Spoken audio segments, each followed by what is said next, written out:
they gonna end up fighting. That's just me. They just right. they better.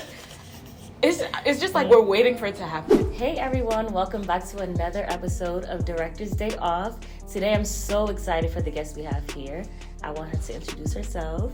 Thank you. Hi everyone, my name is Hannah and I am the CEO and founder of Image of God Media, and I'm glad to be here. I'm really excited, guys, so let's get into it. So in episode 4, we see that Will finally has to deal with his consequences. He's kicked off the basketball team, and finally Uncle Phil and Viv cannot do anything for him.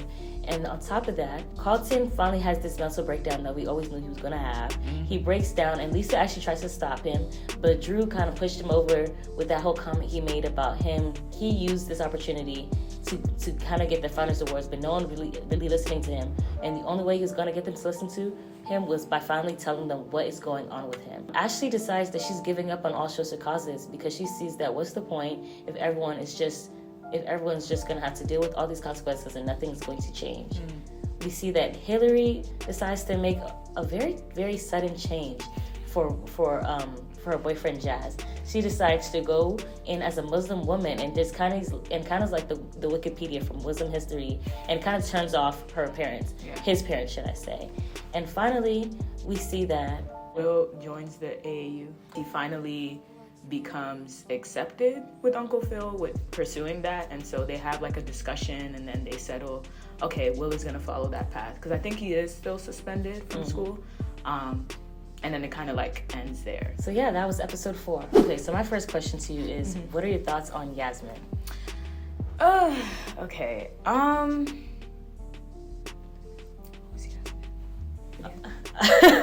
Yasmin is the girl that Carlton was feeling, but then she was like, oh, okay.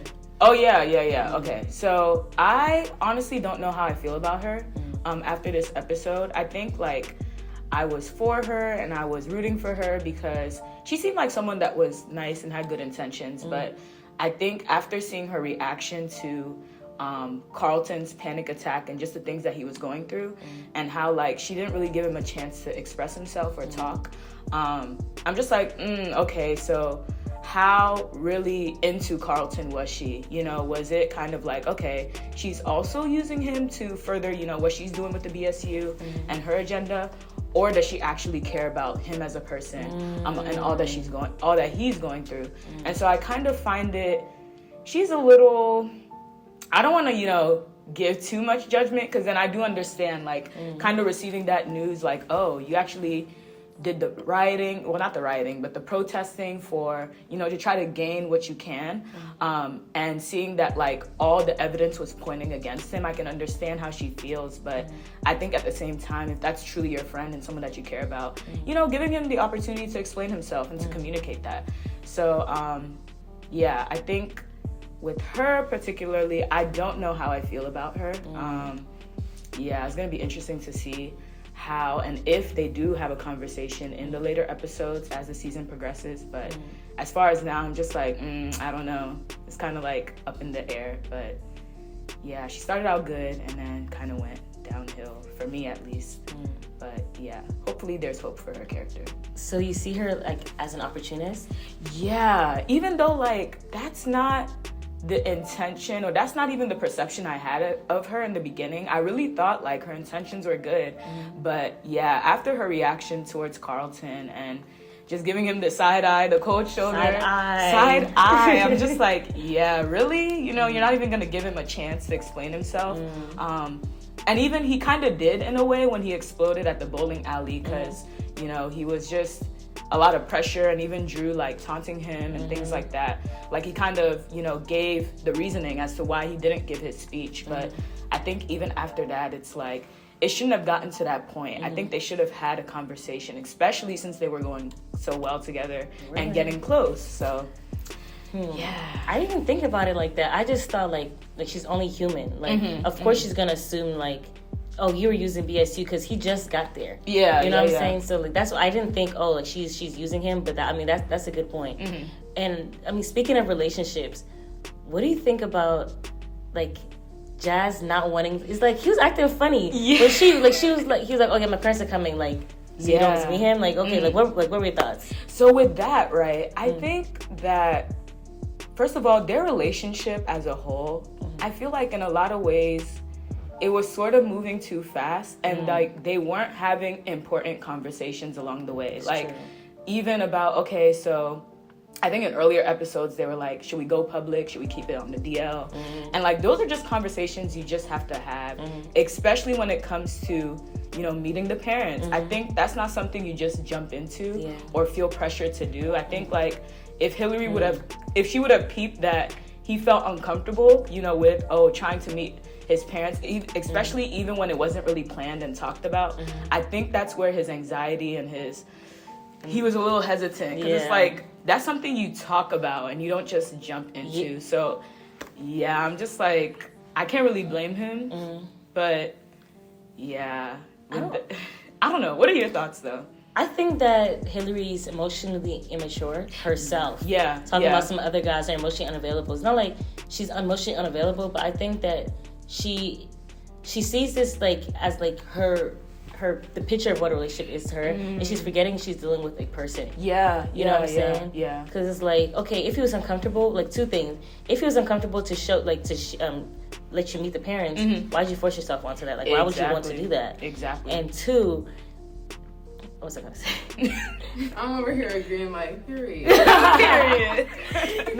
And two, it's like, she dumped that on him. So I don't know, she doesn't see like it's a big deal, or like she doesn't understand. I feel like Jazz is older than her. Absolutely. Older than her. Absolutely. And I think like, I think because she's a content creator, she's into the business of content creating, it's like she's very in that space of like, she has to keep up a persona or performance. So like, it's kind of like spilling into a relationship where it's like, she doesn't know how to kind of like separate the two. I would say she doesn't know how to be like, okay, I'm not like building this fantasy world, or this isn't just a me thing, this is involving another human being. So I think like, you hit the nail on the head when you said she's emotionally immature. I'm just like, and I like her. I do. She has good intentions. She just, it's the delivery. I think her intentions are good, but the delivery is not. You know, like with that, what I would have done is sort of like, okay, she asked the question, like, do you want me to meet your parents? Why not? And Jazz kind of gave his reasons. Indirectly, he gave his reasons. It's like feeling like he's not ready, and just, his reaction, he's just like, I don't think it's time. That's what it kind of gave off. So I think like, if she was mature, she would have like took note of that and was like, okay, maybe there's something we need to talk to. This is even something we need to really just like set aside time and be like, okay, let's actually not just jump into it because they're coming, but like schedule it. And I think they should have done it all together, like meeting the parents. What do you feel about that? Like, I mean, that's a smart plan, because it's like, okay, like, that's two people who come into agreement. These people are not in agreement. They just move. Literally. There's no planning.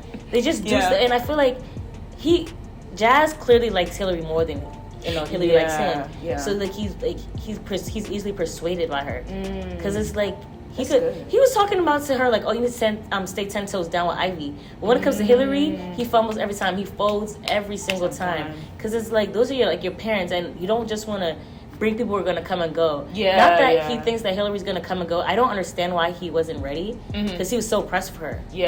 Like, that's a good point. That's a really good point. So I'm shocked. This episode, actually, this was like one of my favorite episodes, because like it was so, the turns were so many. Like I never expected that. Like honestly, I was like, okay, like Hillary, she likes short stuff. She likes, and that's when I was like, hey. When I saw his parents come on screen, I was like, oh my gosh, I forgot he was Muslim. Even though they reminded us in episode 1 when he did his prayers, like, and like I think he has something on his neck that like, that's like because I know his in real life, Jordan himself, like he has a chain that says God. So I'm assuming, I mean, I'm probably making that up. Like it's the opposite, like for like in the Islam religion. But what was I about to say? Like that's when I remembered. Oh my gosh. You bring in these Muslim parents, and this girl, she likes short stuff. Like, she's gonna come and be doing it. You know what I'm saying? So that took me by surprise. So the writers really did that. On that note. They did for sure. I just want to know, like, is Uncle Phil right for being kind of overly protective, or would you kind of like agree on, Aunt Viv's side, where she's like, okay, I see that this is important to Will. Let's give it a try, and whatever happens, it happens, but at least we can say, okay, like, we're actually allowing Will to express himself and that we care about the things he cares about.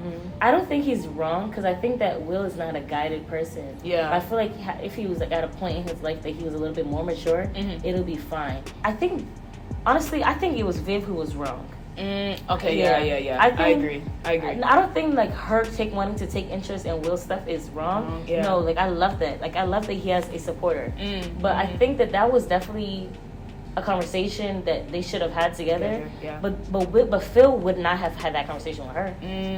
Like so, whoever so I'm not just saying that she's just wrong, but whoever did that action was wrong. Right. So I think like if Phil did it, I would say he's wrong because he doesn't make decisions with her. He likes damage control because like even in the episode like when they were hooting and hollering at each other, like he likes to come and say sorry after. But the thing is, I feel like his first priority is to do what he believes because he believes that he's number one. He believes his decisions are always right. Yeah. And it's kind of like when it's too late, trying to fix everything. Yeah, that's a good point. I think they should have definitely had that conversation, or at least try, because even Uncle Phil, he's kind of stubborn too. He's kind of like putting it nicely, but so it's just I can understand Aunt Viv's approach, but it's I feel like it probably did more harm than good. Yeah, it did. Because not Will is stubborn, but like even like before we talk about like Will and like how I feel about that whole doc situation, I want to talk about how underwhelming it was to find out that his partner wasn't doing no under the bus thing. I was really looking for the drama. I know. So that was so underwhelming. He came there. So underwhelming. Like first of all, he came in there walking. I was like, this man, his face just annoys me because when I saw him, I was just like, your face is just some way. It's not what I expected. Yeah. And then, what you have to say? I'm just laughing. But it's like he came in there at the end of the episode. First of all, you look a mess. Like fix your collar. Let me stop playing. It looks like Jeffrey grabbed him by the collar and told him, "Come on." But let me stop. Wait. I assumed that I thought he was like selling the company. I felt like he was making arrangements and deals with other people. But it sounded like he was really just trying to save the company. And not like, it's like, okay, yes, of course, he was trying to save his job, but it's like intern the company. But it's like, I love the points he was making about, it's like, Phil, you come in, you do what you want to do, you do what you got to do, and then you did. So now it's time for me to do that. But at the end of the day, like, it's like, you cannot be mad at him. Like, he's actually not being selfish. He's just trying to save the company as a whole type thing. Yeah. So, and he was gone for a while. Okay. Let's talk about Ashley's teacher, Mrs. Hughes. Yeah. What do you think she's coming back? She ain't coming back, y'all. She ain't coming back. I mean, and that's another thing I want to mention. Like, Ashley is like, she's giving up. She's like, what's the point of all of this? Like, if nothing's going to change and people are just going to get in trouble. Right. You know what I'm saying? Right. So, I don't know. Maybe I just like seeing her on screen. I mean, of course. I don't know. But, yeah, I can see... And then even to make it more dramatic, I can see, like, kind of dropping her character or just her not showing up. But, yeah, I think, like, a part of me wanted her to be back to kind of, like, give off, okay, there is hope. Because I feel what Ashley is feeling. Like, it's pointless to put all that energy into something and then things remain the same. Like, there's no change. But a part of me was like, okay, but what if we actually get something out of this? What if she actually gets her job back? That sort of inner child wants there to be hope, wants it to work out. But I don't know. And then again, like, I can see why they wouldn't bring her, because Will and all the students, they technically didn't keep their part of the compromise. But anyway, yeah, I think... Man, just bring her back. I like seeing her face. I mean, of course. I mean, what's her real name? Well, Ashley's real name? Tatiana Ali. Yeah. So I mean, it's like, I think it's okay. Like, I think not gonna say, but I think we should move on.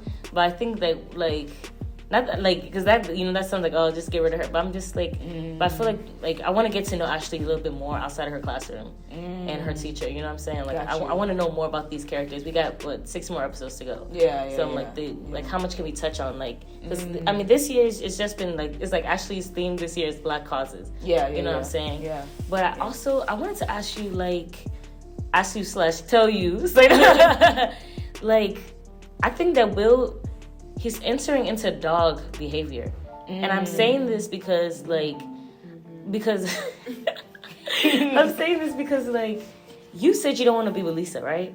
Come on. Lisa, Yeah. you said Come on. Nobody told you. Nobody told you to break up with her. But, like, we were even talking about it, like, in, I think, like, one of the first episodes.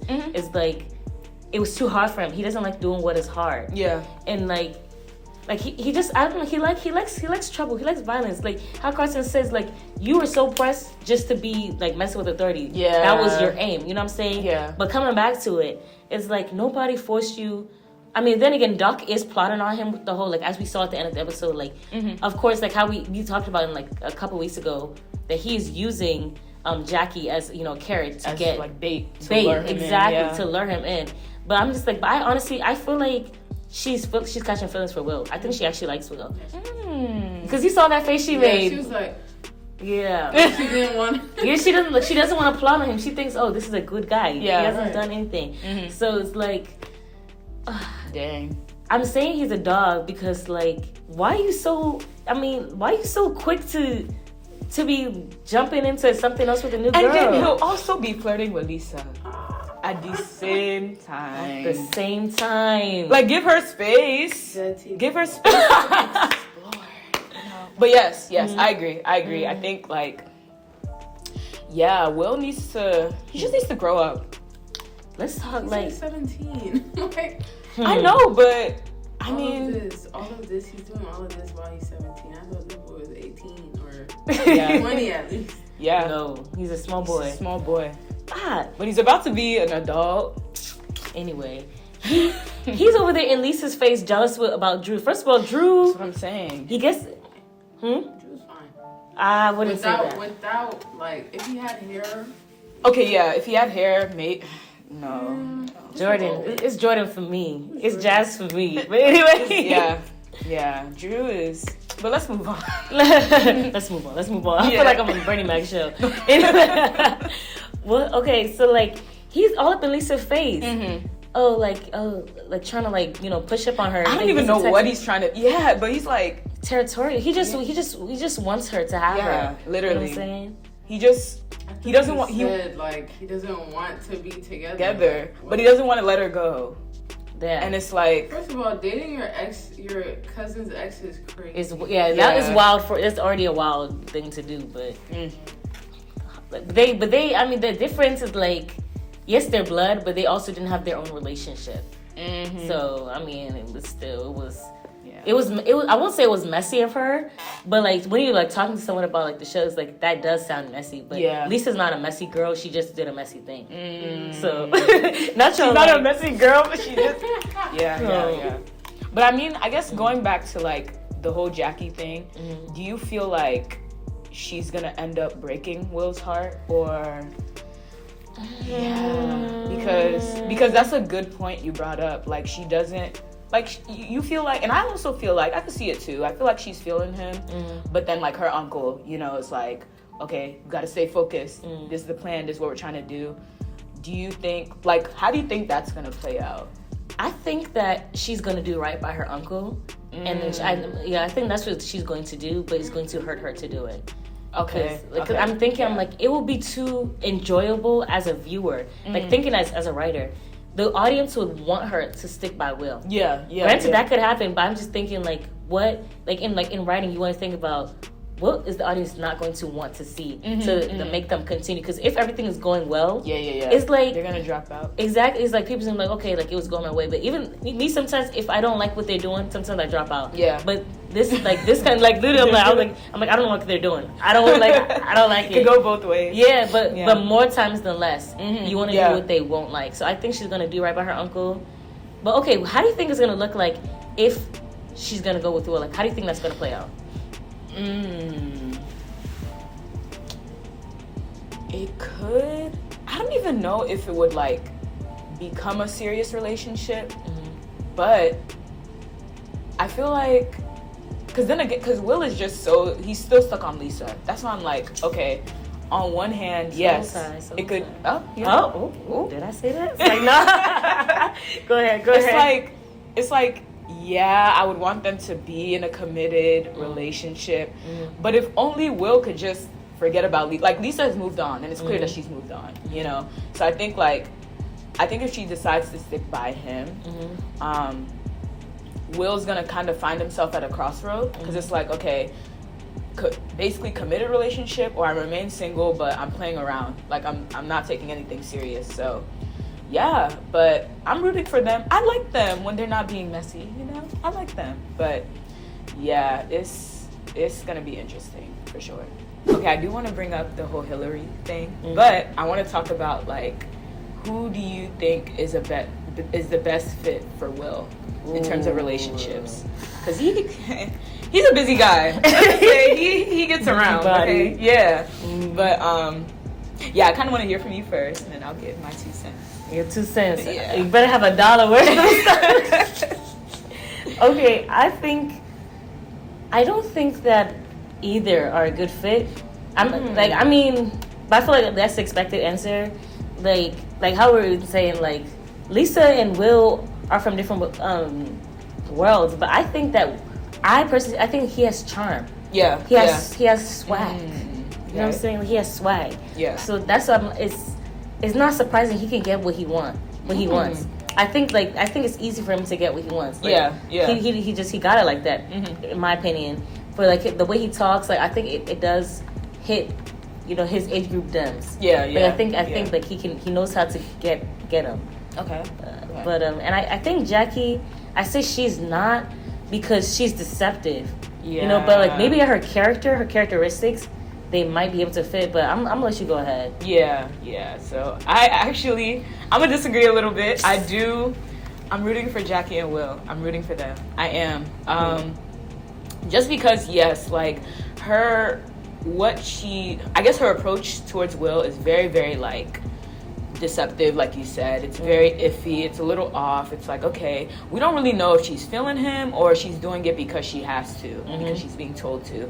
But I think along the way, like, she's gonna catch feelings, and they would just be, if she hasn't. Let me not whisper. If she hadn't already. Yeah, like, but I think they would be great together. You know, like just, I guess the energy that they give off and the fact that they seem to have a lot of things in common. They're trying to get achieve their goals and really just be bigger than they already are, and they're working towards their craft, you know, with her in dancing, and then with Will with basketball, and even where they came from, and like what her uncle claims to be someone who wants to bring kids out of the mud and make them great. But I still don't trust. I never trusted Doc anyways. His tracksuits. Yeah, literally, I never trusted him. But you know, I ship them together. Yeah. What do you think about her mom though? And like the offer. Are these moms? Like, no, let me stop playing. Wait. Hillary's mom? Yeah, Hillary's mom. Wait, what about her? Just like them working together, or even just the offer to like help promote like her art and stuff using. Do you think that's gonna end well? Of course not. Yeah. Because like I don't think that like they're like, first that's mother and daughter, you know, like God put them in place, you know, for a reason. But just thinking about them from their character standpoints, they're not in the same frame of mind. Yeah, you know what I'm saying? Yeah. What about you? I think I want it to work. Yeah, it's like I want it to work, but I know it probably won't. Just because, like you said, they just have different agendas, like different things they want to achieve. You know, she's trying to be Hillary's trying to be this aspiring content creator. She's trying to like get big and kind of like by any means necessary. And I feel like she's sort of using her ideas just to one-up Ivy. But then like, you know, Aunt Viv is really passionate about what she wants to do. And so I think like, because if she's not as passionate as Hillary, or if they're not on the same page, it's definitely going to cause like some friction. So I feel like at some point Viv is going to think that like Hillary's going to think that Viv is like trying to tone her down. Yeah. You know what I'm saying? Because I feel she's very subconscious of like self-conscious when it comes to her mom. Yeah. Like I'm just thinking like, why at the end she wants to blame her mom for what she did, like, you know, dressing up like as a Muslim woman. Yeah. Like I get it. Like I don't think she really was trying to do it out of respect. I think that was an insecurity of hers speaking loudly. Yeah. Because nowhere did Viv say, you know, you might not fit in with him. Yeah. I don't know. I'm trying to figure out what statement did she say that made that thought like grow and fester. Me too. I don't think there is a state. All I believe she said was, they're gonna like you. Like, she said, okay, like, told her that she's gonna meet his parents. And she was like, yeah, don't worry about it. They're gonna like you. I guess she took that and internalized it like, oh my gosh, what if they don't like me? And then she overcompensated with, like, you know, the Muslim attire. But I think even still, it's not an excuse. Because at the end of the day, like, you know, just be yourself. Like Jazz was saying, like, but then this is something else I wanted to point out. Even about that, because when she did come in with the Muslim stuff and like the attire, I remember the mom whispered in Jazz's ear and was like, she's perfect, but that's not the real her. Yeah. So I'm just like, it just made it, now it's all awkward because like now she's gonna see the real her eventually, and it's like, yeah, my idea of who you are, the perfect image I had of you is not actually you. And I'm like, I hope that doesn't jeopardize the relationship. But then again, like, Jazz reassured her that it doesn't matter what other people think. So it's just, be yourself, guys. Be yourself. You know, like, the right people will like you for who you are. And if they don't, that's not your problem. You know, that's something you can't really control. But yeah, you're right. Like, I didn't expect Aunt Viv to have that effect on her like that. You know, because it was just, their relationship a little weird. But I mean, I feel like it's healing a little bit. Yeah. But I don't think they're really touching. I think that they are walking on ice in a sense. Like, okay, the analogy I'm trying to make is like, they just put a piece of paper on the ice and it's just like, you know, like walking on it, you know what I'm saying? Wow, like, and then like all it takes is one little thing and like we're gonna see like under like, or putting it under the rug. Yes. And you know, like walking on a bumpy rug, like, okay, like just trying to maneuver themselves. So, but what I was gonna say, like, I think like as you're talking, like, I think what she said was like, oh, like he's different and stuff like that, like than your other guys. So I feel like she's like, oh my gosh, she is different. Like, how am I going to operate in his world? You know what I'm saying? And I mean, I think that's coming from someone who's not like 100% in them. It's like, if you're 100% in yourself, it's like, I can get with, like, you know, I'm cool anywhere. You know what I'm saying? But you're like, okay, I need to adapt. I need to adapt. One thing, the last things I wanted to talk about today was like, well, I wanted to ask you, so what if you were in Carlton's shoes? What would you have done had Drew come to you like that? Let's say you're not a patient woman.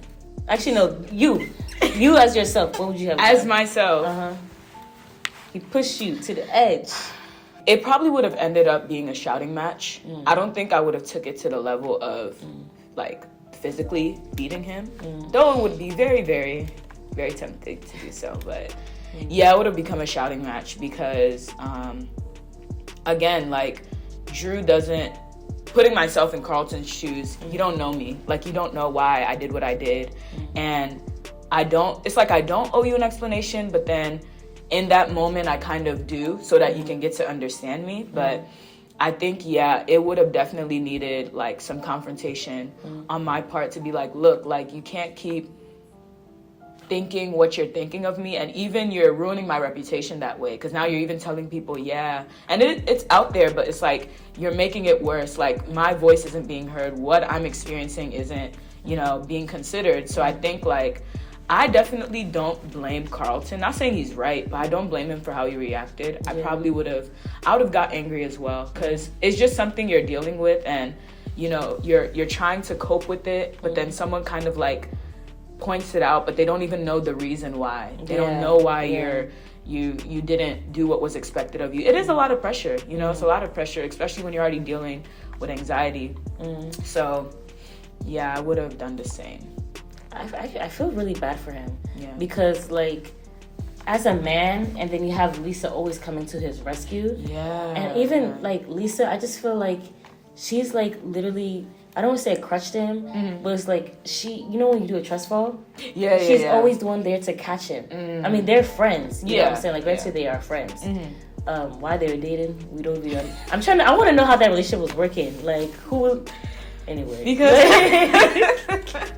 like, so I'm trying to like I feel bad for her as well. Do I feel bad for her? It's like, wait, why do you feel bad for her? Because I'm like, I feel like she feels like she has to save him in a way, or maybe she just does it because she loves him as a friend. Okay, you know what I'm I saying? see that. Yeah, but I do feel bad for him, like, because like you said, like, oh, Lisa to the rescue, like that could be emasculating. Yeah, him, you feel like it gets exhausting on her part, or even she on his definitely part. get exhausted because in season 1 she was like she's so tired of having to deal with his emotions. You know what I'm saying? Yeah. Like, so, like, but then again, like, she's doing it again in this season. You know what I'm saying? So I'm like, is she tired? I don't know. It's the love. That's the she in love, I feel like. But I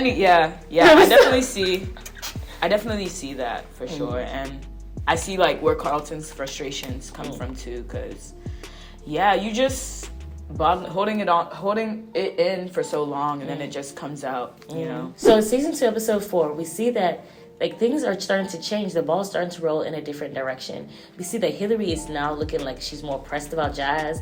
She actually wants to work on a relationship. We see that Will is entering into a new relationship with Jackie. And we're starting, although we already knew, we're starting to see that Jackie is in with Doc on this. We're going to see in the next episode how this is all going to play out. So make sure you stick in. But before we go, we had to find out what is Hannah up to.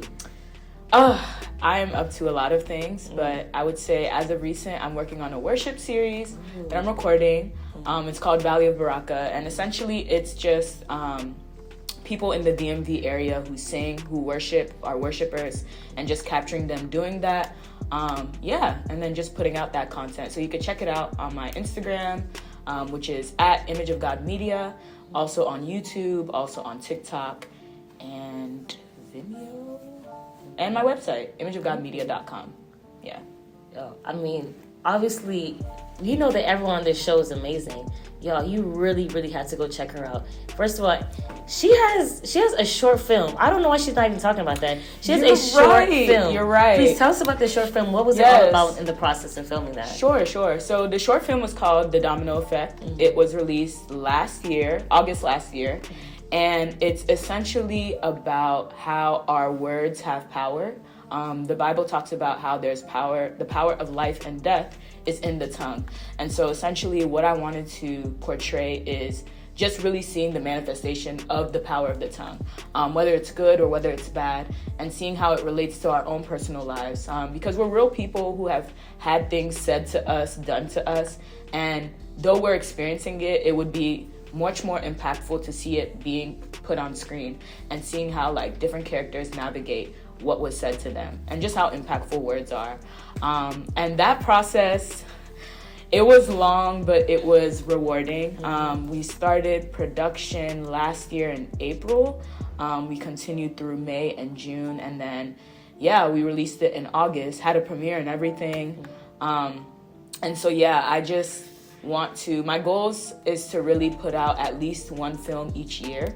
And so that's also something else I've been working towards. More short films, more feature films, fuller length films that I can just start production and then see where it goes with that. But if you haven't seen it by now, we're going to drop the link. Yeah, we'll drop the link. We'll drop the link. There's grace. But check it out and be blessed.